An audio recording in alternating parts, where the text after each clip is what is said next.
మొన్నటిదాకా ప్రశ్న పత్రాలు లీక్ అని మాట్లాడు. ఇప్పుడేమో స్పోర్ట్స్ కోటా దగ్గరికి వచ్చావు. ఇప్పుడేమో వాళ్ళకి ఉద్యోగం రాలేదు, వీళ్ళకి ఉద్యోగం రాలేదని మాట్లాడుతున్నాం.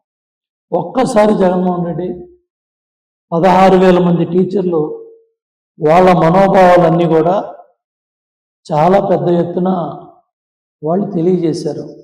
ఏ విధంగా కష్టపడి వచ్చాం, ఏ విధంగా పరీక్షలు రాసుకున్నాం, ఎట్లా మేము సెలెక్ట్ అయ్యాం అనేది వాళ్ళు చెప్పారు.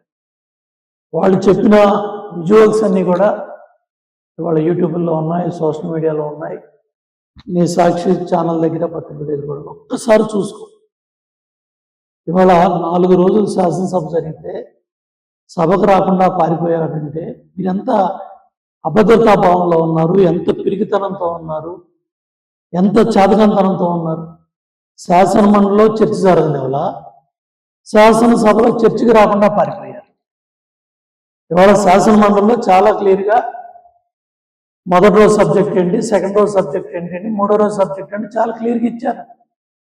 ఇచ్చినప్పుడు కావాలని అక్కడ గొడవ చేసుకొని బయటకు వెళ్ళారు తప్ప ఇగో అర్థం వచ్చింది కాబట్టి సభకు వెళ్లకుండా సభలో చర్చించాల్సిన విషయాల్ని, మాట్లాడాల్సిన విషయాల్ని నీ దగ్గర సరుకు లేదు, నీ దగ్గర సబ్జెక్ట్ లేదు, నీ దగ్గర వాస్తవాలు లేవు కాబట్టే తాడేపల్లి ప్యాలెస్లో కూర్చొని బుర్ర చల్లే కార్యక్రమం, ఎన్ని సెలెక్ట్ అయిన అభ్యర్థుల్ని కించపరిచే విధంగా, ఆత్మాభిమానం దెబ్బతినే విధంగా, వాళ్ళని షాప్ పెట్టే విధంగా, వాళ్ళ కుటుంబాలను షాప్ పెట్టే విధంగా నువ్వు సిబిఐ ఎంక్వైరీని తప్పుడు మాటలు మాట్లాడుతూ నేను కోర్టులో కేసులు వేశాను, సిబిఐ కావాలి, నేను వీధి పోరాటాలు చేస్తాను, ఈ పిచ్చి మాటలన్నీ కూడా మాట్లాడుతూ ఉన్నాడు.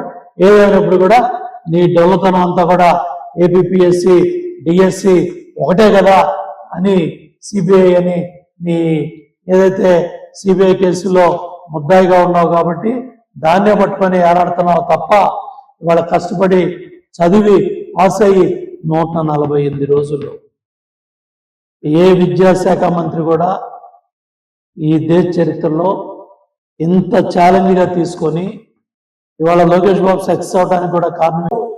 చూడండి, పట్టిసీమ నీళ్లు చూసైనా మీ కుట్ర విధానాలు మారాలి, పురుషోత్తపట్నం నీళ్లు చూసైనా మీ కుట్రల కుతంత్రాలు మానాలి. ఆలోచన చేయండి, ఏం జరిగింది, ఏం చేస్తా ఉన్నారు, ఏం చేశారనేది కూడా ఆలోచన చేయండి. డయాఫ్రమాలు దెబ్బతీసాం, మళ్ళీ ఆ డయాఫ్రమాలు కట్టి ఏదైతే ఎత్కమ్ రాక్విల్ డ్యామ్ నిర్మాణం పూర్తి చేసి వచ్చే సంవత్సరం నీళ్లు ఇవ్వాలని చంద్రబాబు నాయుడు గారు కూటమి ప్రభుత్వం పరిగెడతా ఉంటే వెలుగొండ ప్రాజెక్టు జాతికి అంకితం చేశావా? ఏం ప్రాజెక్టు కట్టావన్నావు? వెలుగొండకు శంకుస్థాపన చేసింది చంద్రబాబు నాయుడు గారే. మళ్ళీ నిర్వాసితులకి ఇవాళ అక్కడ నిర్మాణాలు నిర్వాసితులకు 2,000 కోట్లు కట్టి మళ్ళీ నీళ్ళు ఇచ్చేది కూడా చంద్రబాబు నాయుడు గారే. పట్టిసీమ కట్టింది చంద్రబాబు నాయుడు గారు, శంకుస్థాపన చేసింది, నీళ్ళు ఇచ్చింది. పురుషోత్తపట్నం కట్టింది, శంకుస్థాపన చేసింది, నీళ్ళు ఇచ్చింది చంద్రబాబు నాయుడు గారు. ఏ లిఫ్ట్ దగ్గరికైనా వెళ్ళి గోదావరి జిల్లాలో చంద్రబాబు నాయుడు గారి పేరు చెప్తారు. తోటపల్లి ప్రాజెక్టు దగ్గరికి వెళ్ళి ఉత్తరాంధ్రలో అడుగు, చంద్రబాబు నాయుడు గారు శంకుస్థాపన చేశారు, చంద్రబాబు నాయుడు గారే ప్రారంభం చేశారు. ఆ తోటపల్లి ప్రాజెక్టే ఇవాళ శ్రీకాకుళాన్ని, విజయనగరాన్ని బతికిస్తా ఉంది. అవన్నీ చూసి పచ్చకామర్లడికి లోకం అంతా కూడా పచ్చకామర్లు వచ్చినట్టు కనపడుతుందంట. అట్లా నువ్వు విషం చింపే కార్యక్రమంలో భాగంగా వాళ్ళు ఉద్యోగాలు చేసుకుంటా ఉన్నారు సంవత్సరం దాటి, వాళ్ళు పాఠాలు చెప్తా ఉన్నారు, పిల్లలతో ఆటలాడిస్తూ ఉన్నారు, అన్నీ జరుగుతూ ఉంటే ఇవాళ మొదటి సంవత్సరం ఏమో మెడికల్ కాలేజీలో సంతకాల ఉద్యమాలు అన్నాం. ఎవరన్నా వేస్తే అది చేస్తానని ఉత్తర కుమార్ ప్రగల్భాలు పలికి మొదటి సంవత్సరం అంతా మెడికల్ కాలేజీల గురించి మాట్లాడి, రెండో సంవత్సరంలో మాట్లాడావా? మూడో సంవత్సరంలో మాట్లాడావా? ఇప్పుడు మాట్లాడుతున్నావా? మెడికల్ కాలేజీలు మాట్లాడుతున్నావా? నీ సంతకాల ఉద్యోగాలు మాట్లాడుతున్నావా? ఇవాళ ఈ ఎదు పోరాటాలు, నీ డ్రామాలు దేనికోసం? సెలెక్ట్ అయిన టీచర్లను షాప్ పెట్టడానిక, వాళ్ళ తల్లిదండ్రులను షాప్ పెట్టడానిక, వాళ్ళ పిల్లలను షాప్ పెట్టడానిక, వాళ్ళ కుటుంబాలను షాప్ పెట్టడానిక? నీ ముఖ్యమంత్రి ఉద్యోగం కోసం, నీ పదవి పెచ్చ కోసం ఇవాళ ఆ రోజుల్లోనేమో పరదాలు కట్టుకున్నాం, ఆ రోజుల్లోనేమో ప్యాలెస్లో కూర్చున్నాం, ఆ రోజుల్లోనేమో అమరావతి రైతుల ఉద్యమం వాళ్ళ కళ్ళనీళ్లు వాళ్ళ కళ్ళ మట్టి నీళ్లు పెట్టించావు. లెఫ్ట్ కెనాల్ కనీసం తట్ట మట్టి తీసావా? పోలవరం లెఫ్ట్ కెనాల్లో. ఇవాళ అనకాపల్లి దాకా నీళ్లు తీసుకెళ్తున్నారు. పట్టిసీమ పెట్టి పురుషోత్తపట్నం పెడితే దండగా దోపిడీ చేసా ఉన్నారు. ఇవాళ పిఠాపురం వెళ్ళాడు, ఏలేరు రిజర్వాయర్ దగ్గరికి వెళ్ళాడుగో 24 టీఎంసీలో 9 టీఎంసీలు నీళ్లున్నాయి.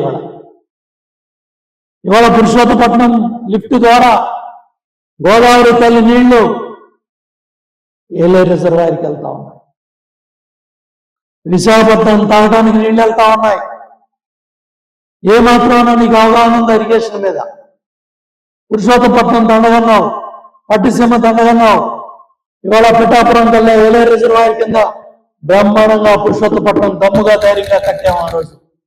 ఇవాళ ఆ ప్రాంతాన్ని బతికిస్తా ఉంది. నీళ్లు తాగుతూ ఉన్నారు ఆ ప్రాంత ప్రజలంతా కూడా. ఇవాళ పట్టిసీమ ఈ ప్రాంతాన్ని బతికిస్తా ఉంది. నువ్వు చంద్రబాబు నాయుడు గారు పెట్టి లిఫ్ట్లు ఏమైనా తీసుకో, మొత్తం ఇవాళ గోదావరి మీద కావచ్చు, కృష్ణ మీద కావచ్చు, 5 ఏళ్ళు ఆ లిఫ్ట్లన్నీ నాశనం చేసి వెళ్ళారు. ప్రజలు నీకు ప్రతిపక్ష హోదా ఇవ్వలేదు. కోర్టులకు వెళ్ళానన్నావు, కోర్టుల్లో వేసానన్నావు. మళ్ళీ వాళ్ళ సభకు రాకుండా చిన్నపిల్లలు చేస్తాగా ఆ రోజు ఎన్టీ రామారావు గారు సభకు వచ్చారు. విరోచితంగా ఆ రోజు ఛాలెంజ్ చేసి వచ్చాడు ఆయన, నేను ముఖ్యమంత్రి అయ్యి వస్తానని. చంద్రబాబు నాయుడు గారు సభకు వచ్చారు. ఆ రోజు కూడా మీరు అడ్డగోలుగా ఎన్ని తిట్టినా, మా శాసనసభ్యులందరినీ బయటపడేసిన విరోచితంగా చంద్రబాబు నాయుడు గారు మిమ్మల్ని అందరినీ కూడా ఛాలెంజ్ చేసి మళ్ళీ సీఎంగా సభకు వస్తానని చెప్పి ఆయన సభకు వచ్చారు. నువ్వేం చేశావు? శాసనసభ అంటే పెరుగుతాను, శాసనసభ అంటే సభకి వెళ్ళాలంటే భయం. ఎందుకంటే అక్కడ అయ్యన పాత్ర గారు కనపడతా ఉన్నాడు, త్రిపులార్ రఘురామరాజు కనపడతా ఉన్నాడు.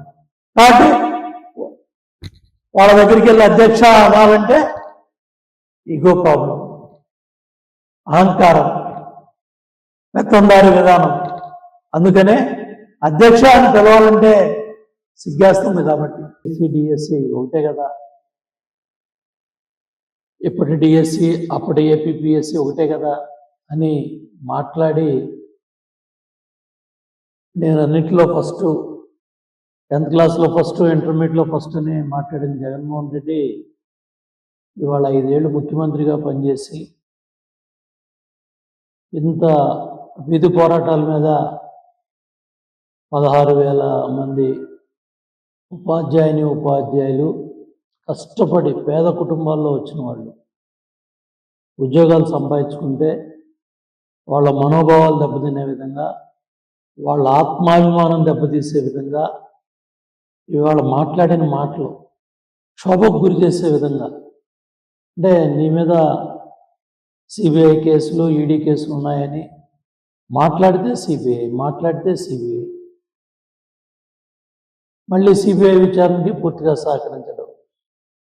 పక్షం దగ్గర పుష్కరం దాటింది. 12 సంవత్సరాలుగా డిశ్చార్జ్ పిటిషన్లు వేసుకుంటూ వ్యవస్థలో ఉన్న చట్టాల్లో ఉన్న లోపాలను అడ్డం పెట్టుకుని శాసనసభకేమో సభకే రాకుండా పారిపోయి, నువ్వు వాళ్ళ రికార్డులు ప్రెస్ మీట్లు పెట్టుకొని తాడేపల్లి ప్యాలెస్లో నువ్వు మాట్లాడిన మాటలన్నీ కూడా ఒక్క మాటతో ఏపీపీఎస్సీ డిఎస్సి ఒకటే అని నీ డొలతనం బయటపడి, నీ సబ్జెక్ట్ ఎంత ఉంది, నీకు అవగాహన ఎంత ఉంది, చదువుకున్న పిల్లల పట్ల, చదువుకున్న ఉపాధ్యాయులు కష్టపడి తెచ్చుకున్న ఉద్యోగాల పట్ల నీకు ఆ ముఖ్యమంత్రి సీటు తప్ప, నీకున్న పదవి పిచ్చ తప్ప నీకు వేరే లోపమే కనపట్ల, వేరే మాటలే కనపట్ల.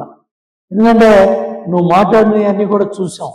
దాంట్లో ఎంత డొలతనంగా మాట్లాడావంటే వాళ్ళ దగ్గర 372 మంది మెరిటోరియస్, ఎవరైతే స్పోర్ట్స్ కోటాల్లో వాళ్ళు ఎవరైతే సెలెక్ట్ అయ్యారో, ఎవరైతే అప్లై చేసుకున్నారో వాళ్ళందరూ కూడా ఇవాళ చాలా గర్వపడుతూ ఉన్నారు. స్పోర్ట్స్ కోటాలో సెలెక్ట్ అయిన ఎవరైతే చదువుకొని గత దశాబ్దాల తరబడి ఉద్యోగాలు రాని వాళ్ళంతా కూడా ఇవాళ వచ్చిన సుప్రీంకోర్టు గైడ్లైన్స్లో, ఏదైతే కేంద్ర ప్రభుత్వం ఇచ్చిన గైడ్లైన్స్లో ఇవాళ ఇన్ని వందల మంది స్పోర్ట్స్ కోటాలో ఇవాళ మెరిటోరియస్గా స్పోర్ట్స్ కోటాలో పిల్లలను తయారు చేయడానికి ఇవాళ సెలెక్ట్ అయితే